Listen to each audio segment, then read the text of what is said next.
মনের কদম ডালে আমি বসতে চেয়েছি। স্নিগ্ধা এসএল কে অফিসিয়াল ইউটিউব চ্যানেলে প্রকাশিত হলো প্রথম অ্যালবাম সং, যে গান পুজোর আগে মানুষের নজর কাড়বে এমনটাই মনে করছে ছোট্ট স্নিগ্ধা।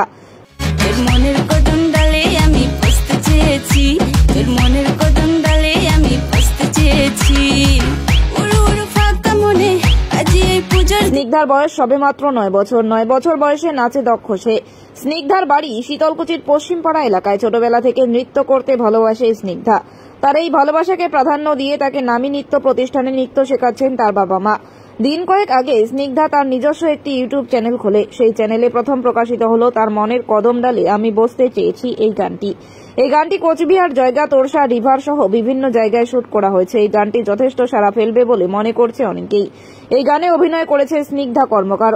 অনুস্মৃতি সিঙ্গার হিসেবে ছিল সুস্মিতা সিং, টিউনে ছিল পবিত্র সাউ, মিক্সিং মাস্টারে ছিল উজ্জ্বল সিং, এডিটিং এ জি ক্যাপসুল গোপাল, ডিরেক্টরে ছিল শুভঙ্কর, বাপ্পা ভাই সহ বিশিষ্ট জনেরা।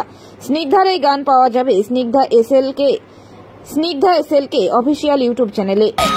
মনের কদম